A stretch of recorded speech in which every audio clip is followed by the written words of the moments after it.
¿Sos maestra jardinera? Sí, esa es ¿Hace cuántos años? Uy, trabajé 33 años en el sistema educativo y en Sí. el 2017 me jubilé. Pero bueno, siempre digo que la docencia es algo que se lleva toda la vida, independientemente de que uno pueda estar en un aula o no, porque se hace docencia desde todos los lugares. Así que, pero sí, maestra jardinera es la vocación y lo que elegiría hacer el resto de mi vida porque amo esa profesión que elegí. ¿Y hace cuánto que te empezaste a meter en política? En realidad hace mucho tiempo, solamente que por ahí siempre, como siempre lo manifiesto, desde a veces desde el anonimato, porque, bueno, uno puede hacer política desde el lugar que esté. Y en lo particular siempre he trabajado mucho por lo que tiene que ver con la política educativa, porque, bueno, es lo que más conozco y es lo que me apasiona.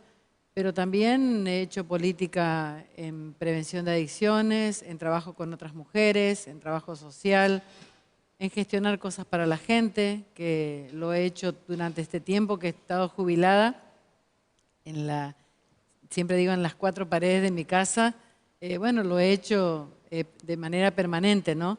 En la pandemia un poco, bueno, me aboqué a escribir un libro que tiene que ver con la educación inicial y con esta cuestión que planteo ahí, que hay que, bueno, mirar un poquito hacia adentro la estructura del nivel, y hay algunas propuestas que planteo y también hay un trabajo, digamos, un recorrido por las distintas formas de educación de nivel inicial, porque, bueno, que eran impensadas, como es la pedagogía Waldorf, que tenemos instituciones que trabajan desde esa pedagogía, jardines de gestión social, que tampoco existían antes, y también en esto de los jardines maternales y de infantes, que por cierto atienden a población de alumnas madres que están en instituciones educativas. Bueno, y también hay mucho trabajo hecho en territorio, en el impenetrable chaqueño, porque bueno, también tuve la oportunidad de conocer y trabajar con docentes, y bueno, he querido rescatar esa filosofía de trabajo que tiene la gente indígena, las auxiliares docentes aborígenes sobre todo. Bueno, con un código QR uno puede ingresar a videos donde cuentan cómo enseñan el alfabeto, y también hay experiencias de docentes que hace 20 años que están instaladas en el impenetrable chaqueño y que han aprendido la lengua con lo que eso significa, porque no es un detalle menor. Yo siempre lo rescato y lo destaco, porque bueno, siempre pongo el ejemplo que si estuviéramos nosotros en un determinado lugar donde todos hablaran inglés y no conocemos el inglés, sería dificultoso la comunicación y el aprendizaje.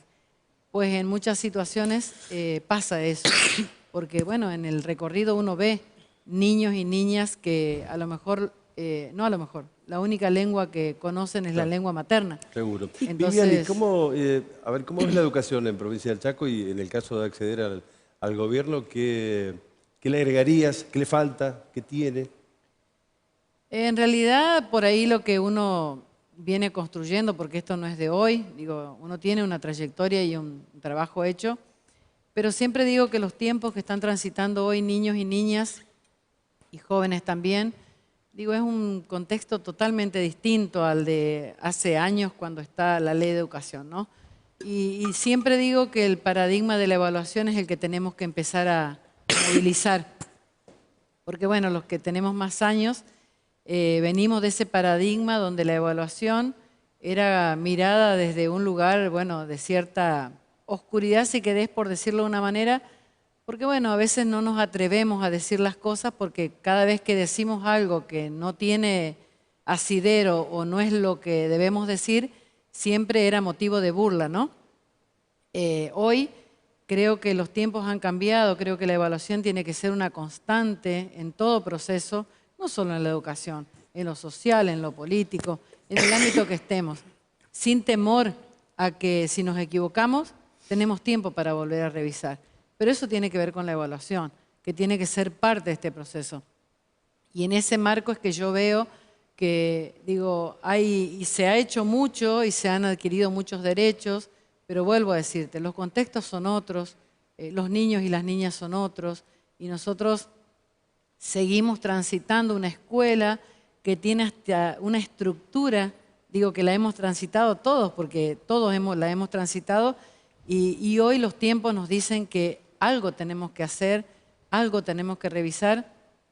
Yo siempre hablo de romper estructuras en el buen sentido, digo, ¿no? ¿Puede una provincia, digo, cuando los programas son a nivel nacional, puede una provincia romper esa estructura? Sí, sí, ¿por qué no? Sí, sí, porque en su momento yo también tuve la oportunidad de generar discusiones, porque no se trata de ser verticalistas en algunas cuestiones, porque la realidad de la provincia la conocemos los que vivimos en la provincia. Muchas veces, a ver, me ha pasado en lo personal, las discusiones a veces son a nivel general, ¿no? Pero cada provincia tiene su realidad y cada provincia debe, es obligación, cuando uno está en la función, hacer saber cuáles son las cuestiones que tenemos que trabajar. No nos podemos someter a que venga linealmente una política y si nosotros no la necesitamos o si ya la subsanamos, ¿por qué tenemos que seguir haciendo lo mismo? Creo que ese es un gran desafío, esto de poner en discusión las cuestiones que se nos ofrecen. No siempre lo que se nos ofrece es lo que se necesita hacia abajo. Ahora, Vivian, sí, perdón, te consulto respecto a, discutíamos el otro día en la mesa sobre las propuestas en educación y la verdad que nosotros vemos que como la diferencia que hay, digamos, entre hoy un chico que tiene acceso a la tecnología y alguien que no, cada vez más grande, digamos. Y no es que tenemos que correr una carrera que, digamos, que salimos de igual a igual, sino que ya la verdad que la carrera empezó y tenemos que correr más rápido para poder alcanzar. ¿Cómo se rompe ese círculo vicioso, digamos, para poder acercarnos a dar la igualdad de oportunidades? No es tan simple, ¿no? Porque también siempre digo lo mismo, a veces se mira el sistema educativo o las personas que estamos o estuvimos frente al aula, a veces se mira livianamente, digo yo, ¿no? Como si fuera una cosa tan fácil de alcanzar. Los procesos en educación siempre llevan mucho tiempo, ¿no? Entonces, lo primero que habría que hacer es ponerlo en agenda como objetivo fundamental. Y después sí empezar a ver, bueno, hasta dónde llegamos, qué lugares tenemos esa accesibilidad a la tecnología y empezar a trabajar con estos lugares que faltan. Porque en realidad eso hace a una planificación estratégica que tiene que tener en todos los ámbitos, pero en el sistema educativo a ver, yo al principio uno mira así rápidamente y dice, bueno, los jóvenes utilizan el celular, ¿no? Que es muy cierto y es muy valioso y me pasa en lo personal que por ahí tengo más edad y me ha costado. Bueno, pero hay que aprenderlo, hay que hacerlo. Pero las tecnologías bien usadas son muy valiosas porque son herramientas del momento. Entonces nosotros no podemos prescindir o dejar que el tiempo pase y no hacer nada para eso. Para eso hay que sentarse, hay que establecer las prioridades y hay que programar. ahora, Sí. Vivian, en ese camino de planificar, incluso tomando lo que decía antes respecto a la evaluación y todos los cambios disruptivos que se busquen hacer en el sistema educativo, ¿qué rol cumplen los gremios? Digo, que a veces son, no todos, pero sí quizás el gremialismo en general es a veces acusado por algunos sectores de obstaculizar avances. ¿Cómo lograr justamente una convivencia armónica con los gremios para que también puedan adaptar cualquier cambio que venga a romper el esquema, la estructura, como usted decía antes? En realidad el trabajo siempre que es, digamos, para esta cuestión que uno plantea de la ruptura, si querés, siempre el ejercicio es con todos. Es la alternativa. Y no digo que sea mejor ni peor. Lo que digo es que en la mesa tenemos que estar todos los que somos parte del sistema educativo o parte de los que nos interesa el sistema educativo. Yo he trabajado también con los sindicatos y sé que muchos, en su mayoría, son los que también muchas veces aportan al sistema. No es que no aportan, digo, en cuanto a avances en lo pedagógico y esto. Pero bueno, alguna vez hay que sentarse, hay que debatir y discutir, y no solo lo salarial, porque lo salarial es muy importante, por supuesto, pero creo que uno entiende la educación, al menos quien les habla, como la herramienta fundamental para poder tener mejor calidad de vida de cualquier ser humano. Yo digo, Vivian, en ese aspecto, gana Gustavo, sos compañera de fórmula de Gustavo, al otro día, ¿cuáles serían tus propuestas, cuál sería la propuesta del espacio para romper las estructuras en el campo educativo? Por ejemplo, ¿qué pasaría con el nuevo régimen académico que lanzó hace poco el gobierno provincial? ¿Seguiría? ¿Continuaría? ¿Habría régimen de repitencia, por ejemplo? Cosa que el gobierno provincial ha descartado, por ejemplo, en algunos colegios primarios. ¿Cuál sería romper las estructuras que ustedes propondrían? Romper las estructuras no significa tirar por la borda todo lo que se ha hecho. Primer punto, porque, a ver, estamos muy acostumbrados, nunca se puede generar una política pública si cada vez que entra alguien rompe todo lo que hay, ¿no? No hablo del romper porque todo esté mal, hablo de romper las estructuras en cuanto a esas cuestiones instaladas, digo, que necesitan revisarse. Pero para eso no significa que todo está mal, ni que todo, digo, lo que está bien, uno tiene que seguir trabajándolo, profundizándolo y encontrando las herramientas que eso sea una fortaleza. Claro, ¿y qué cosas están bien y deben continuar y qué cosas que están mal deberían reformularse? Según tu mirada, ¿no? A ver, no sé si están mal, vuelvo a decirlo, porque sería muy, digo, si querés, prejuzgar una cuestión, porque tampoco livianamente uno puede decir todo está mal, por más que sea la gestión que sea. Yo en eso soy muy respetuosa porque siempre me preguntan. Entonces digo, bueno, también es bueno saber por qué se han tomado determinadas decisiones, ¿no? Porque a veces hay que saber el antes hacia qué decisión se va. Porque livianamente yo podría decir, bueno, está mal esto, está mal esto. Sí te puedo decir esto que yo planteo, que en principio es esto en el nivel inicial, que es el que yo más conozco y el que he transitado, que digo, a ver, planteo ciertas cuestiones, por decir, a ver, hay una estructura muy arraigada que tiene que funcionar con rincones, que es la pedagogía del nivel inicial. Pero a lo mejor eso es para un tiempo determinado, no durante todo el proceso. Entonces, en todo ese proceso, por ejemplo, una alternativa que yo planteo ahí es la de las aulas abiertas, donde haya un espacio de construcción, donde haya todos los días que el docente, acompañado por supuesto y con la formación necesaria, pueda hacer ese trabajo hacia abajo con los alumnos.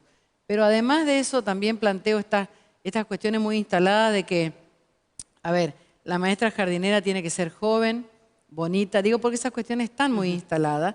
El lenguaje diminutivo hacia los alumnos, que digo, el alumno es un sujeto de aprendizaje.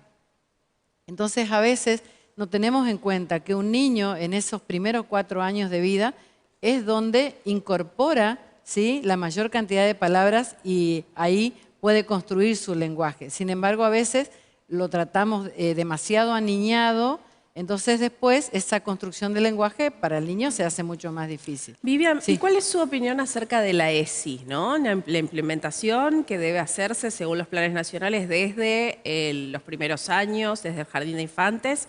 Y esta iniciativa que ha tenido también aquí se ha tenido en el Chaco de una ESI con valores, pero que se parecen más a valores de los cultos, ¿no? Dentro de una educación pública laica.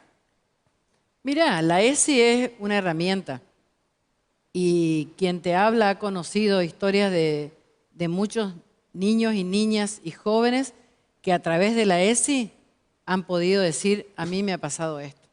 Entonces, cuando uno tiene si querés, ese recorrido que me ha pasado a mí, de escuchar esa voz de niños, niñas, y no solo niños y niñas, también de muchas docentes, plantear y que esto salga a la luz con lo que significa. Porque también es cierto que la ESI debería ser un trabajo de toda la sociedad, no solamente el sistema educativo, porque también nos falta mucho como sociedad conocer acerca de la ESI. Y mirar, digo, esto que tiene de valioso, que permite que una persona pueda darse cuenta que esto que pasó y que fue una cuestión parece naturalizada a veces y asumida, si querés, al poco tiempo de recorrer la ESI se da cuenta que no fue una situación buena para esa persona, con lo que eso significa y acarrea. Y lo otro en cuanto a los cultos, yo sé que en muchas instituciones privadas o de colegios católicos, como le llamamos comúnmente, hay cierta, por decirte, cierta tirantez a veces, ¿no? Por ahí también es bueno a veces, no porque sea una religión u otra, lo que digo que esto es en beneficio del ser humano. O sea, cuando es algo que viene a, si querés, a poner un poco de luz en esta cuestión por tantos años tapada, no visibilizada, si querés escondida, digo, el nombre que le querramos poner, digo, cuando aparece algo que empezamos a visibilizar y a traer, tampoco tenemos que tener temor de esas cosas, ¿no? Porque si permite que otra ciudadana, ciudadano, niño, niña, pueda tener una mejor vida, yo digo, de esas situaciones de violencia y de abuso, un niño o una niña no vuelve. No vuelve de eso. Perdón. Eso es una cuestión que se lleva y no sale muy fácil una persona si no tiene acompañamiento. Y aún teniendo acompañamiento, a veces no puede salir. Te llevo al plano político, ¿no? Estamos al borde de las pasos, digo, van varios candidatos y el peronismo va por afuera. O sea, digo, tiene varias listas que no van a una paso, sino que van por afuera, o candidatos históricamente reconocidos por el peronismo. No sé si va a haber un acuerdo, ¿no? Posteriormente, no, es una pregunta por ahí muy trillada, pero digo, y por ahí aprovechando tu experiencia y todo lo que nos estás comentando sobre la educación, ¿cómo ves el día después del 11 de diciembre, suponiendo que gane el peronismo, cerremos el ojo y no digamos qué candidato, ¿ves un peronismo trabajando unido o ves una división ya más estructural, digamos, de Gustavo Martínez, Pepo, Capitanich particularmente? Mirá, voy a esto de adentro. No vale ser políticamente correcta, esa sería la, la premisa. Justamente iba a plantear algo que digo, esto de adentro a afuera. A mí me ha pasado en lo personal que ha ido gente estamos hablando antes de la precandidatura, antes de todo esto, yo ciudadana común, en mi casa, ha ido alguien a plantearme esta situación, ¿no? De adentro a afuera. Entonces yo, y digo lo mismo en cualquier lugar porque es lo que siento, ¿adentro o afuera de quién? Siempre me imagino el adentro o afuera como vieron las muñecas esas de la mamusca, ¿viste? Que como que todo... Y la verdad que yo siempre digo que las convicciones o lo que uno piensa no es un bolso que se lleva y se deja al costado o se lo carga para allá. Para mí la convicción es una cuestión muy seria. Y esa convicción uno no la deja porque está en un espacio o en otro. En todo caso, lo único que está haciendo es decidiendo, digo, dónde va a estar o por qué va a estar en un determinado lugar. Y como estamos en democracia, digo, uno puede tomar esa decisión. Ahora, con respecto a lo que vos me decís, ¿qué veo yo? Yo creo que es una construcción que se está haciendo y creo que es un momento histórico, lo digo siempre y lo repito porque así lo creo, es un momento histórico en la provincia del Chaco el que estamos viviendo. Porque, bueno, venimos a plantear, si querés, una nueva filosofía, una nueva forma de hacer política. Y no me corro del lugar porque yo vengo del justicialismo. Yo soy la vicepresidenta del Partido Justicialista en Pinedo. He estado trabajando para el justicialismo y también tenemos otras personas que se suman a este desafío. Si entendemos a la democracia, por lo menos en lo personal así lo entiendo, como la mejor forma de gobierno y la mejor forma que tiene la sociedad para dirimir las cuestiones que tenga que dirimir y para crecer en sociedad, siempre digo que nos está faltando generar más espacios de participación. Creo que en eso hemos fallado. ¿Por qué? Porque digo, si tenemos varias alternativas, si tenemos varios candidatos o candidatas o precandidatos y precandidatas, estamos en un momento histórico donde podamos decir, bueno, aún en las diferencias podemos construir para que la sociedad cambie y podamos mostrarles como dirigentes políticos que se puede convivir con las diferencias. Ahora, tomando esas palabras, Vivian, justamente la que acabas de manifestar, ¿no debió haberse resuelto esas diferencias en las primarias? Porque, fíjate, tenés un lado Vasilevs Ivanov, Domingo Pepo, Gustavo Martínez, Jorge Capitanich. Hubiera sido una interna interesante. ¿Por qué pensás que no se pudo alcanzar esa interna dentro del sistema que establece precisamente las primarias, las PASO? Y mirá, igual yo celebro las PASO, te digo sinceramente. Porque, a ver, cuando es hacia adentro, por decirlo de una manera, no en esta interna que vos planteás, a ver, hay una serie de condiciones. Digo, a veces hay personalismos, porque también existen. A veces hay demasiados egos, digo yo, porque por justamente no poder entender que en un espacio democrático podemos convivir con las diferencias, a veces se llega a estos extremos.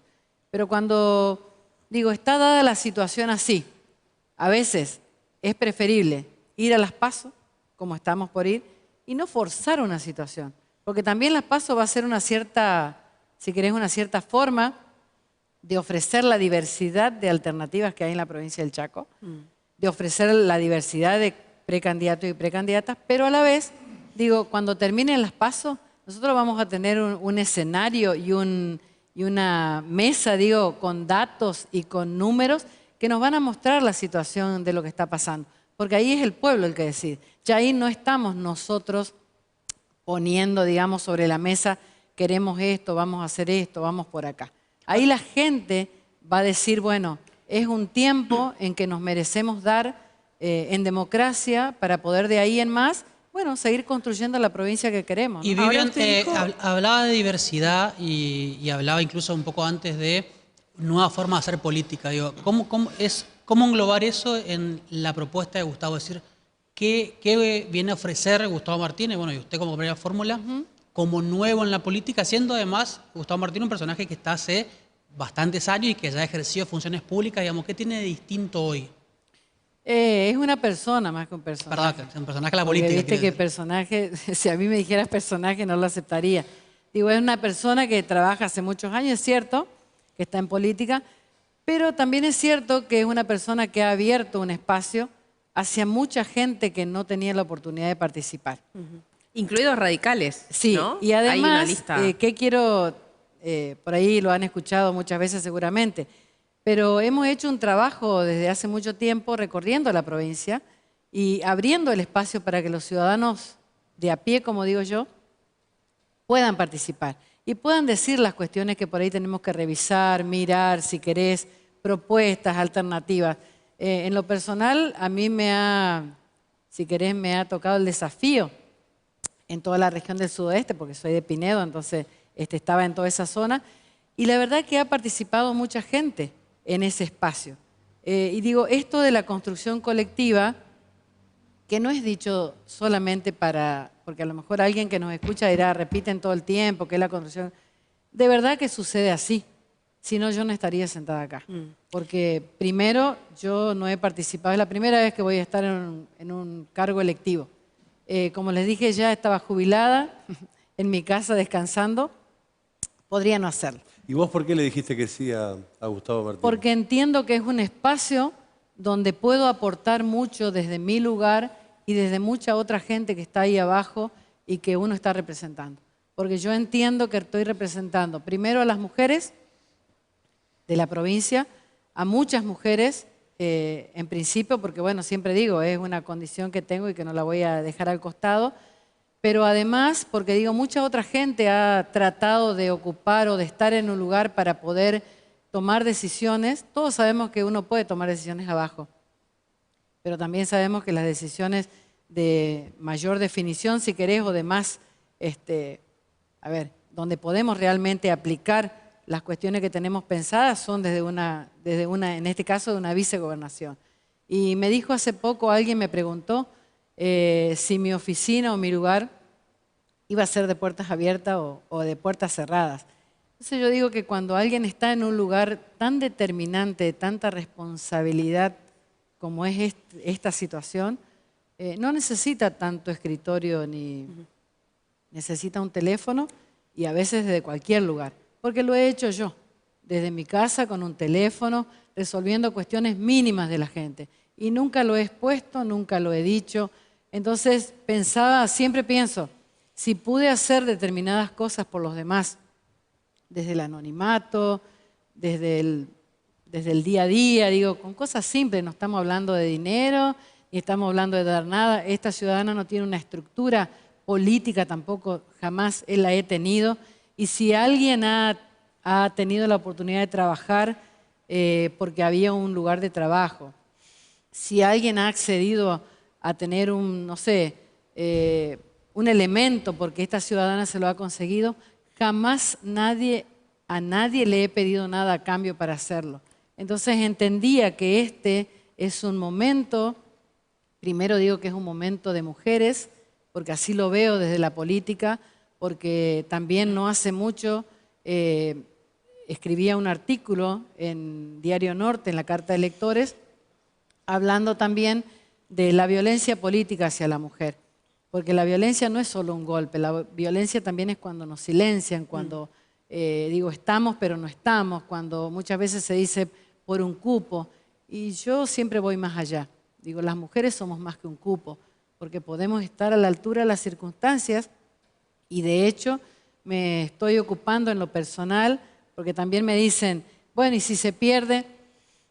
Si se pierde, porque es una cuestión electoral y nadie está ajeno a eso y sabemos que el soberano es el que decide, si se pierden yo habré transitado un tiempo donde puedo contribuir a otras tantas personas con lo poco o mucho que pueda saber y además poder aprender de todas ellas. Yo al menos digo, en eso pienso cada vez que pienso por qué acepté este lugar. Solo una última consulta, Sí. usted que lo debe conocer bien porque es de Pinedo, al otro candidato Sí. a gobernador, Juan Carlos Polini, y además comparten apellido, no sé si hay un parentesco ahí. Sí, sí, me han preguntado todo el tiempo. Sí, sí. Lo conoce bien, supongo, tendrá algo para decir No, de él también. en realidad, en esto siempre lo dije lo mismo, somos familia, porque mi papá y su papá eran primos hermanos, mi papá ya no vive, pero lo he visto a lo mejor 4 veces, porque siempre digo que en la familia, uno tiene familia más cercana con la que siempre se ve y otra con la que no se ve tanto. Bueno, Juan Carlos es uno de ellos, no lo desconozco, digo sí lo conozco, es familia, pero no he tenido el trato, la verdad, que tendría que tener para poder decir, bueno, sí, es mi familia y es esto o es lo otro. ¿Y ¿no? políticamente qué ha hecho en la gestión? Políticamente, a ver, mi familia, toda la familia Polini que yo tengo, es radical. Yo tengo una O sea, vos sos la oveja negra, digamos. Ponele. Pero bueno, yo tengo una ascendencia muy fuerte de mi madre y siempre cuento esto y cuando cuento por ahí me emociona porque mi madre, bueno, siempre fue peronista, mis abuelos maternos también. Mi mamá siempre contaba, perdón, Está bien. que el primer juguete que recibió fue cuando Eva Duarte y Perón mandaban juguetes en tren para todos los niños y niñas en Itín, que es una localidad muy chiquitita cerca de Pinedo. Y además, como si eso fuera poco, mi compañero de vida fue toda la vida un militante del peronismo. Entonces, bueno, sí tenía esas discusiones en familia, porque, bueno, tiene que ver con un sentimiento, digo, uno practica o no practica una ideología y eso, pero bueno, que por lo menos en lo personal, digo, va un poco más allá, ¿no? Ya sabemos por qué no te invitaron más a las cenas familiares. Eran todos radicales. Bueno, También hay muchos, sí.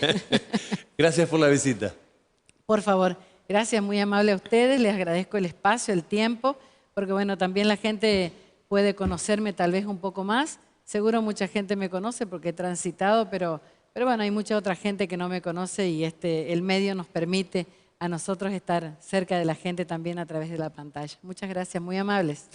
Vivian Polini, bueno, charlando con nosotros, precandidata en realidad a vicegobernadora Sí. por el espacio SER. Tiene una mirada obviamente sobre la educación, la inicial, y en definitiva, bueno, en el caso de llegar, dijo que no necesita una oficina ni un escritorio para Sí, trabajar. y la importancia del diálogo, ¿no?